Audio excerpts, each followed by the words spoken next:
On April 24th of 2020 at 1 p.m., I took part in the weekly Game Jam 146. As you might expect, this is a game jam that happens every single week, and this week's edition had about 150 people signing up. Despite that, I wanted to go solo. This would be my first ever attempt to do a solo game jam, and considering I'm not a programmer, this meant it would definitely be a learning experience. Despite how difficult it may be for a solo sound designer to try to figure out how to make a game in a week, I figured it'd be a lot of fun, and I went for it. At 1 p.m., the theme announced was Mountain Climber. Not your traditional game jam theme, doesn't leave a lot up to the imagination, but I was willing to roll with it. Before I even started the jam, I knew I wanted to try to push the bounds of what the theme meant, and because the theme was so specific, it kind of made that even easier for me. So I kept saying the word mountain climber over and over again, and the one thing that really stood out to me was how weird the word climb seemed to be. That B just started looking weird, and I kept saying it over and over to myself, climber, climb, climb, and climb eventually became clam. And that's where I got the idea for Mountain Clammer. As I brainstormed a bunch of ideas on a Google Doc, I thought about how could I possibly make Mountain Clammer into a game. And then I had the idea for a Jump King or Getting Over It style game where you have to climb up one really long continuous level, but you're a clam who uses your sticky tongue to navigate through obstacles. So with this idea in mind, I decided to get working. I jumped right into Unity and got a quick test stage up just to get the basic physics and objects in place. And then I really quickly got distracted and tried to make a quick pixel art clam. I'm also not an artist, so I gave it my best shot and this is eventually what I got.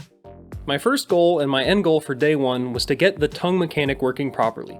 I wanted this to be the main mechanic of the game and kind of the whole reason why the gameplay works as a weird, quirky movement ability, so I really set out to try to get it feeling good. I tried to get it so that a raycast would spawn a spring joint with whatever it collided to within a range, and I got some mixed results.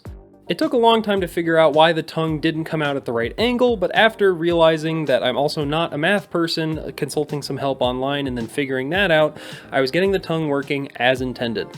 Originally, I wanted it to work as a slingshot where you grab onto a surface and then release to shoot past it. I added a line renderer to my clam to make sure you could see his pink little tongue, and that was day one. On day two, I thought that he needed something better than just a square to grab, so I thought, how about an anglerfish? I didn't want to wait to the last minute to add music and sound effects to this game, which we'll address later, so I decided to make some placeholder, stretch, and release sound effects for the clam. Thankfully, we were having asparagus that night, and turns out if you twist asparagus, they make a really nice, stretchy sound. I got Fmod set up to work with Unity, which is a good middleware for doing audio, and I added my sound effects. After adding the angler sprite to the game and testing for a little bit, I realized the movement mechanic wasn't quite where I wanted it to be. So I added a force that would pull the clam towards your mouse cursor as you moved around an object, which would allow you to swing around on your sticky tongue. By the end of day two, it was starting to look a little more like a game, but I still had a lot of work to do. On day three, I put my level design skills to work and expanded the map a bit. I decided on making it one long level. I had considered using different scenes for different levels, but decided that one long level where you could, in theory, fall down the whole thing would be appropriate to the genre. Just like the two previous days, I decided to draw another pixel art fish, this time a cuttlefish. I wanted another type of fish you could grab that would move around in the water. But this mechanic turned out to be much more difficult than I expected, and after spending a few hours on trying to get the tongue to stay on the moving sprite, I realized it wouldn't be worth my time this week to do that, so I just turned the cuttlefish into an enemy that stuns you when you hit it. That was about how far I got for day 3. On day 4, the list of things I had and things I still had to do was really piling up, so I decided to get a Trello board. Trello boards are super useful for keeping a good sense of time and scope working in game jams. I added a much needed main menu to the game, please don't look at it, and I also learned about Unity's post-processing, a much easier way to cover up bad art. I also added a trail renderer to the clam, which really added a nice touch to the movement. On top of all that, I added a nice little bubble particle effect that would occasionally come out of the clam. At this point, things were starting to get in shape, but I still had a lot of work to do to make the game an actual completable game. So for day 5, I finished the level design, and I'm honestly pretty proud of some of the challenges and obstacles that I came up with. At the very top of the level, I added the boat you're supposed to get back to, which is your win condition, and it ends in a just beautiful, gorgeous end card. And I also added some animations, so things are really moving around and looking lively down there under the sea. Haha, please don't look at the code for my camera movement, it's not good. But I came up with and implemented it myself, so I'm proud of it. I love my ugly little C# son. And at the end of day 5, things are fine, I have tons of time, there's not that much left. With the arrival of day 6 came the arrival of crunch time. In every game jam, there's a moment where every developer realizes just how much more work they have left to do. And the best part is, it's all your fault because you overscoped. This was day 6 for me, but I was ready to try to tackle it. I had blocked off the whole day to work on my game, and I was ready to get a working, fun clam. The first thing I did was give the menus a much needed minimalist overhaul. They look at least a little bit nicer, and even though the volume sliders don't work, it'll get you in and out of the game. I learned how the video player works in Unity, and I added a how to play card. I got back to work on my simply incredible art skills and made a boat, ocean, and the other assets I would need for the title, thumbnail, and opening cutscene and closing cutscene of the game. I spent a lot of time in the afternoon on day 6 animating, making the opening cutscene, the closing cutscene, and just making things look good when you're actually in game. By the end of day 6, I had finished all the animation and level design that I had wanted, and I was ready to move on to audio. I took a quick break for dinner, watched some videos. Oh Jesus Christ, it's 10:30 p.m. Now that I had officially done what I had set out exactly not to do, I was left with a little amount of time to work on all of my music and fix the sound effects. I wanted the game to have an 80s synthwave vibe, so I knew what I was going for with the music. I went for an upbeat training montage style song that wouldn't get too repetitive if you had to hear it over and over again. Ideally, what I would implement in the game is that as you progressed up the level, you would hear more and more instruments in the song. However, we'll come back to this tomorrow. My 80s theme for the music wasn't really that evident in the rest of the game, but I'm pretty proud of how the song turned out, so it still works. Then I finally got to sound effects, the thing I was really excited to make with this game. I used a mix of electronically produced sounds in FL Studio and stuff that I recorded acoustically in my room. At this point, things were somehow looking okay. It wasn't ridiculously late at night, and I had everything I needed. So I really thought I was going to make it to bed with enough time to get up in the morning, and, well, unfortunately, that's not what happened. As I was trying to get the music implemented, I just could not get the parameter I had set up in Fmod to work with the game. I got really frustrated, so I didn't record anything, but after about 4 hours, ending at 5:40 a.m., I just gave up trying to get the music to change with the level, and so I left the full music track on the whole time. It's disappointing, but I can fix it when I clean up the game for a post-game jam version. So at about 6 a.m., I went to bed feeling pretty defeated. On submission day, I woke up at 11 a.m. as a grumpy little baby zombie man.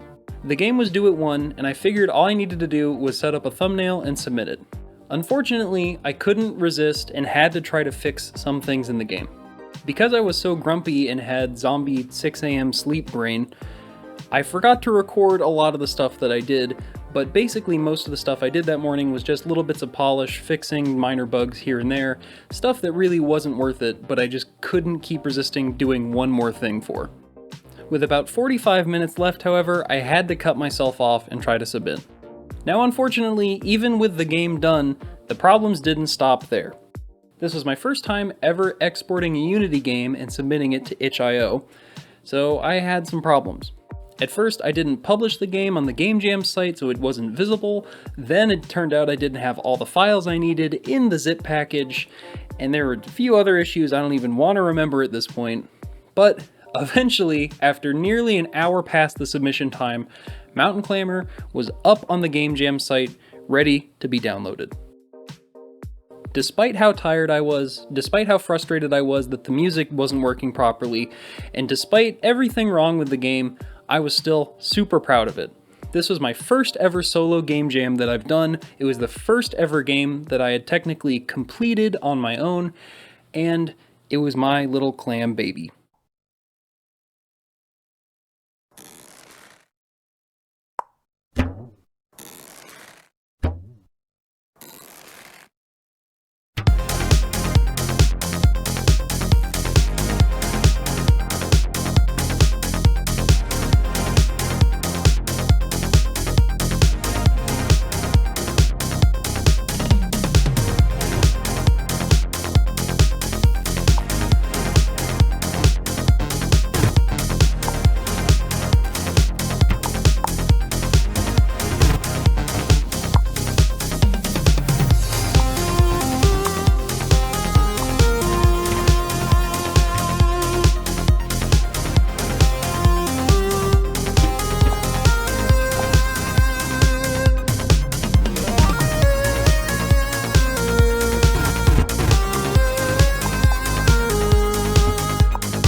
Weekly Game Jam 146, in my book at least, was a success.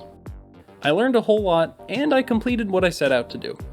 The game is available on itch.io if you want to download it and play it, and I'll be making an updated version at some point in the near future. This updated version will have a lot of features, including better environments, more art, better music that works adaptively how I want it to, sound effects included in that adaptive audio environment, and it'll ultimately have a lot more features and polish that make it a much better game. Thanks for watching. That was my devlog for Mountain Clammer, my first solo Game Jam game. If you enjoyed, please consider leaving a like or even subscribing. I post a lot of game dev or game audio related content on this channel. I also make my own music, and I would really appreciate it if you would stick around and check out some of my other stuff. My name is Jack, I also go by Cornboy, and I really hope you enjoyed the video. See you next time, and take care.